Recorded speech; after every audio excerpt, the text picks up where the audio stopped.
Good morning, Bill. Good morning. Thanks for joining us. So we're curious what your most memorable experience was when you were president, 1999.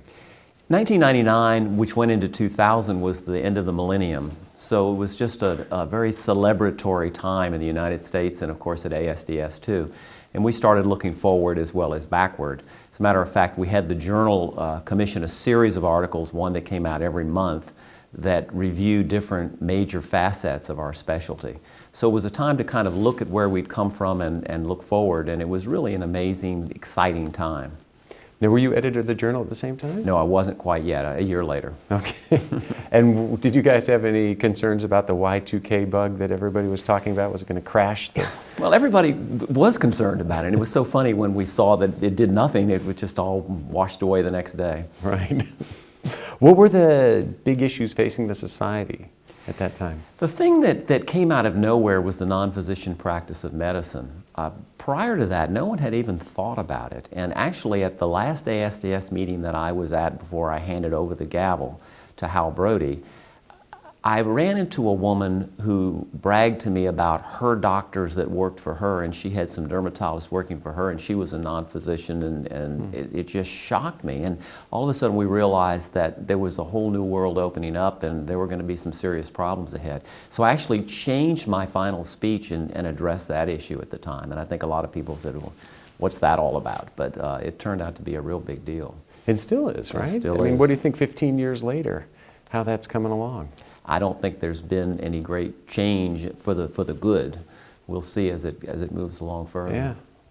And at that point, what were the most significant innovations happening in dermatology and dermatologic surgery around the turn of the century? I think at that time, lasers were dominating the scene, and that was all new to everybody. And so people were sort of feeling their way along, and although the experts had been at it for some time, the membership, general membership, were first acquiring their lasers and learning how to use them.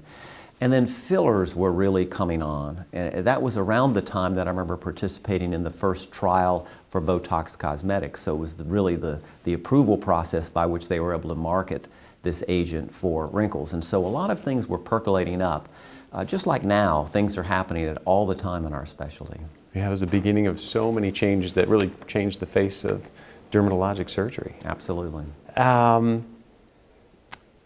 When you think about your patients and your years in practice, is there any patient that particularly sticks out to you as being the most memorable? Or I really can't think about one patient being memorable, but I will tell you that it has been a very, very rich life practicing dermatologic surgery and meeting so many incredible people. The type of patients that we see are often fascinating people, and a lot of them have become my dear friends. I've been in practice about 40 years, and I have patients that are still with me after 40 years, thank goodness. And so you get very close to them, and you cry when they cry, you go through all the things that they go through, and so it creates an extended family that I don't think you would have in another profession. Yeah, very true. If you look at the years you've been in practice and your career, you've done so much, is there anything you would change?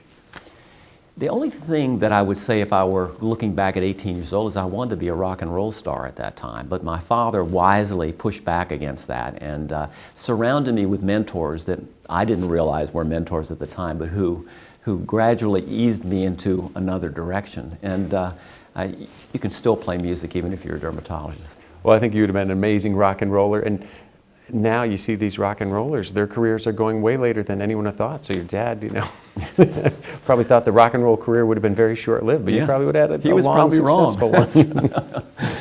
What advice would you give today's young dermatologic surgeons? To a dermatologic surgeon who's first starting out, the first thing I would say is that embrace the specialty, get involved as much as you can in our specialty, because that will enrich your career so much. You'll develop relationships with other colleagues that are invaluable the rest of your life.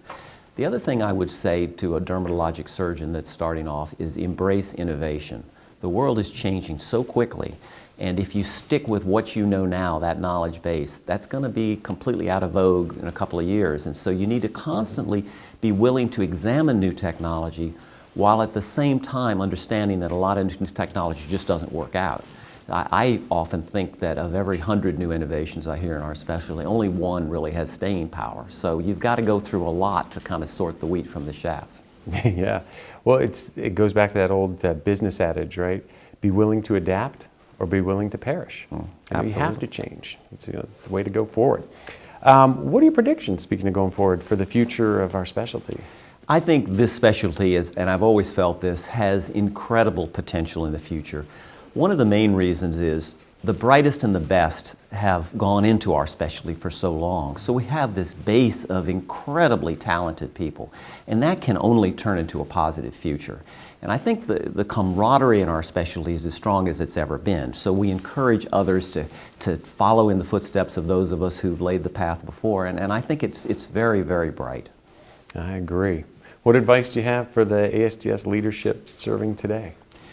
The main thing for leaders to understand is that all the other leaders that you're interacting with have special gifts and talents, and they may not be the same as yours. And you need to learn to focus on those gifts and pull them in for the common good. Often in a meeting, a person may be in a discussion or an argument with another who has a completely different vantage point. But if you examine it carefully, the success of the organization is going to come from multiple vantage points. So each of you is just one cog in the wheel. That is sound advice.